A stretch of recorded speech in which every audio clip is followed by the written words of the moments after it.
World top rankings ఉన్న universities లో ఎలాంటి ఐఎల్స్ రాయకుండా free education and scholarship అందుకోవాలంటే contact Videsh consults. Andhra Pradesh లో ఎన్డీఏ పార్టీకి మెగాస్టార్ చిరంజీవి మద్దతు ఇవ్వడం పట్ల మైనార్టీలు, దళితులు తీవ్ర ఆగ్రహం వ్యక్తం చేస్తున్నారు. కాంగ్రెస్ పార్టీతో ఏదైతే ప్రజారాజ్యం పార్టీ విలీనం తర్వాత తిరిగి ఆయన తన పద్ధతి మార్చుకోవటం, బ్యాంకులకు లోన్లు పంగనామం పెట్టిన వారందరూ కూడా మద్దతు ఇవ్వాలని చెప్పడం పట్ల కూడా తెలుగు ప్రజలు ఆగ్రహం వ్యక్తం చేస్తున్నారు. అసలు మెగా ఫ్యామిలీకి ఏమైంది, ఈ ఆంధ్రప్రదేశ్ ప్రజలకి ఈ దుస్థితి ఏంటని చెప్పి కూడాను తలలు పట్టుకొని స్వయంగా మెగా ఫ్యాన్సే బాధపడే పరిస్థితి మనం చూస్తున్నాం. ఈ అంశం మీద మనతో మాట్లాడటానికి సీనియర్ జర్నలిస్టు, రచయిత, ఎడిటర్ మరియు మాజీ AP press academy chairman Kommineni Srinivas గారు ఉన్నారు. సార్ నమస్తే. మెగాస్టార్ చిరంజీవి రోజుకి విధంగా మాట మారుతున్నారు, ఎందుకని ఆయన ఎన్డీఏకి మద్దతు పలకాలంటున్నారు? బ్యాంకులకు లోన్లు ఎగదొబ్బిన సీఎం రమేష్ కావచ్చు, సుజనా కావచ్చు, వాళ్ళందరికీ ఓట్లేమని ఎందుకని మెగాస్టార్ ఫ్యామిలీ అంత దీనమైన స్థితిలో ఉందంటారు? అంటే దీనమైన స్థితి కాదు, ఇది సామెత ఏంటంటే ఏమంటాము, పరువు ప్రతిష్ట అనేవి, ఒక వ్యక్తిత్వం అనేవి ఎవరికి వాళ్ళు నిలబెట్టుకోవాలి. కానీ కొంతమంది తెలివి తక్కువ అనండి, లేదా వాళ్ళకున్న సంబంధ బాంధవ్యాలనండి, లేదా వాళ్ళకున్న రాజకీయ పరిజ్ఞానంలో ఉన్న లోపం అనండి, లేదా రాజకీయ అజ్ఞానం అనండి, లేదా ఇంకేదైనా స్వార్థం అనండి, వీటితోటి వాళ్ళకు వచ్చినటువంటి గ్లామరు, వాళ్ళకు వచ్చినటువంటి ప్రతిష్ట అంతా మొత్తం మంట కలుపుకుంటున్నారు. మెగాస్టార్ చిరంజీవి గారు అంటే అందరికి అభిమానమే, బాగా ఉంటుంది, ఆ సినిమాలు బాగుంటాయి. రుద్రవీణ, అట్లాగే ఠాగూర్, స్వయం కృషి, బాంధవుడు, ఇట్లాంటి మంచి మంచి ఉదాత్తమైన కొంత ఆదర్శవంతుడు అని అనుకుంటారు. కానీ దురదృష్టవశాత్తు మెగాస్టార్ చిరంజీవి గారు దాన్ని కాలరాసుకున్నారు. ఆ ప్రజల అభిమానాన్ని ఆయన మిస్యూజ్ చేసుకున్నారు. అంటే ప్రజల ఎక్స్పెక్టేషన్స్ ని ఆయన తారుమారు చేశారు. ఆయన సీఎం రమేష్ గారిని ఓ పక్క, సరే పంచకర్ల రమేష్ గారు ఆయన సరే ఆయన ఇష్టం, ఆయన జనసేన క్యాండిడేట్, ఆయన మీద మనకేం పెద్ద విమర్శలు అవన్నీ మనకు అనవసరం. కానీ ఇక్కడ పాయింట్ ఏంటి, సీఎం రమేష్ అన్న ఆయన మొదట సారా వ్యాపారం తెలుసు కదా మీకు, సారా వ్యాపారం, అది కొంత అక్రమం, కేసులు గట్రా, ఆ తర్వాత మెల్లగా కాంట్రాక్టర్ అవుతారు, ఆ తర్వాత రాజకీయ నాయకుల్ని పట్టుకోవటం, ఆ రాజకీయ నాయకుల నుంచి చంద్రబాబు గారిని అట్రాక్ట్ చేయటం, ఆ తర్వాత చంద్రబాబు గారితో సమాన స్థాయిలాగా దాదాపుగా ఎదగటం, చివరికి ఇప్పుడు ఆయన ఇంటి పక్కనే అంతకంటే పెద్ద ఇల్లు కట్టుకునే పరిస్థితికి వెళ్ళాడు. సో ఇదంతా చట్టబద్ధంగా చేసి సంపాదిస్తే ఎవరు కాదను, అది తప్పు కూడా కాదు. కానీ ఈయన మీద అనేక ఆర్థిక అభియోగాలు ఉన్నాయి, నేరాభియోగాలు ఉన్నాయి. అలాగే మొన్న మధ్య సినీ నటుడు వేణు అన్న ఆయన 450 కోట్ల ఫోర్జరీ కేసు పెట్టారు. అంతేకాకుండా ఈయన విచిత్రంగా, ఈయన పేరుకి బీజేపీ, ఒరిజినల్ గా టీడీపీ ఎంపీ. ఆ తర్వాత అవసరార్థం చంద్రబాబు గారి సూచన మేరకే ఆయన బీజేపీలో చేరారు. బీజేపీలో చేరిన తర్వాత ఈయన మీద అంతకుముందు ఇన్కమ్ ట్యాక్స్ రేట్లు అయినా జరిగినప్పుడు ఈయన మోడీని, అమిత్ షాని తిట్టారు కదా. సో ఆ సంగతి పక్కన పెడితే ఈయన బీజేపీలో చేరి టికెట్ సంపాదించి, విచిత్రం ఏంటంటే ఈయన కాంగ్రెస్ 30 కోట్లు లోన్ ఇచ్చారు, ఎన్నికల విరాళం ఇచ్చాడు.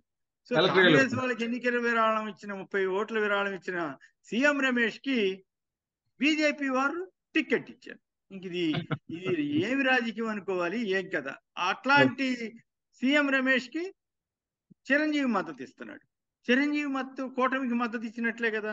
కూటమికి మద్దతు ఇవ్వడం ద్వారా ఏం చెప్పారు ఆయన అంటే, అసలు ఆయన కాంగ్రెస్ ని వదిలేశాడు, వదిలేసినట్టు ఇంతవరకు చెప్పాల. రాజకీయాలకు దూరంగా ఉంటానన్నాడు, పోనీ ఉన్నాడా? లేడు.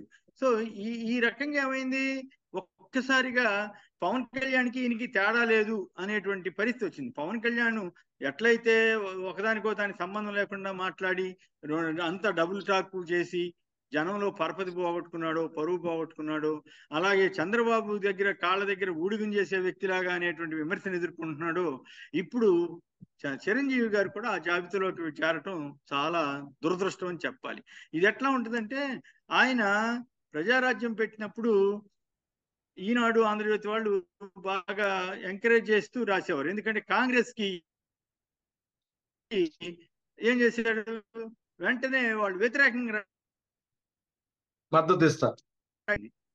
ఈయన సిపిఐ సిపిఎంతో కలిసి పొత్తు పెట్టుకుని ఒక కూటమి తయారు చేద్దాం అనుకున్నాడు. ప్రయత్నం జరిగితే చంద్రబాబు గారు తెలివిగా సిపిఐ సిపిఎం జాతీయ నాయకత్వాన్ని మేనేజ్ చేసి కూటమి రాకుండా చేశాడు.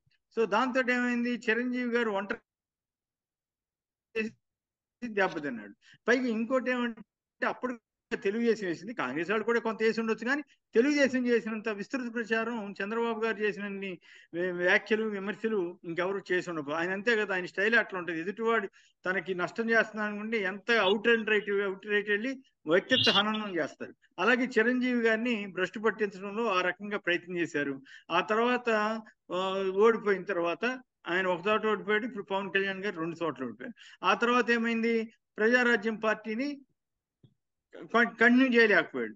ఒక సందర్భంలో జెండా పీకేద్దామని ఈనాడు వాళ్ళు బ్యానర్ పెట్టి రాస్తే వాళ్ళిద్దరి మీద తెగదిచ్చాడు. ఏంటి ఇంత అన్యాయమా, వీళ్ళు ఇట్లా చేస్తారా అని. అంత కోపం ఉంది. ఒక పక్కేమో తన తల్లిని దూషించారని వాళ్లే చెబుతారు, ఇంకో పక్కేమో పరిటాల రవి నాకు గుండు కొట్టించాడని తెలుగుదేశంలో ప్రచారం చేశారని పవన్ కళ్యాణ్ చెబుతాడు. అయినప్పటికి కూడా మళ్ళీ వీళ్ళిద్దరు వెళ్ళి చంద్రబాబు గారికి మద్దతిస్తుంటారు.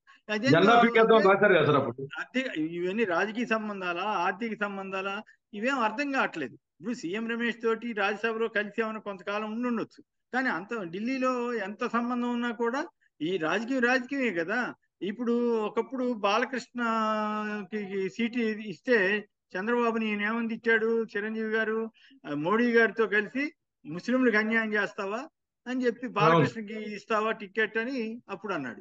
ఇప్పుడు మరి బీజేపీకి ఈయనే మద్దతిస్తున్నాడు. బహుశా పద్మవిభూషణ్ ఇచ్చిన తర్వాత ఈయనలో మార్పు వచ్చిందా? పోనీ మార్పు వస్తే బీజేపీకి ఓవరాల్ గా మద్దతు ఇస్తే పర్వాలా. ఆర్థిక నేరస్తులని చెప్పినటువంటి సీఎం రమేష్, సుజనా చౌదరి వీళ్ళందరికీ మద్దతు ఇచ్చేటట్టుగా ఆయన మాట్లాడిన తీరు చాలా పరువు తక్కువైంది, అప్రతిష్ట అయింది. నాకు అయింది ఏంటంటే, ఆయన ఎప్పుడు రాజకీయాల్లో, సినిమాల్లో సంగతి నాకు తెలియదు కానీ రాజకీయాల్లో ఎప్పుడు రాంగ్ డెసిషన్సే తీసుకుంటాడు. ఉదాహరణకి ప్రజారాజ్యం పార్టీని కనుక కొన్ని నెలలు కంటిన్యూ చేసి ఉన్నట్లయితే ఆయన కీ ఫిగర్ అయి ఉండేవాడు. జగన్ పార్టీ పెట్టిన తర్వాత కొంతమంది ఇటు రావటం, అప్పుడు కాంగ్రెస్ ఇబ్బందుల్లో ఉండటం, ఈ నేపథ్యంలో ఆయన 18 సీట్లు కనుక ఆయన దగ్గరే ఉన్నట్లయితే ఆయన సీఎం రేసులో ఉండేవాడు. కానీ కాంగ్రెస్ వాళ్ళు ఏం చేశారు, ఆయన బొట్లో వేసేసుకుని ఏదో కేంద్ర మంత్రి పదవి ఇచ్చి, సహాయ పదవి ఇచ్చి సరిపెట్టారు. ఆ తర్వాత 2014లో కాంగ్రెస్ ఓడిపోయింది.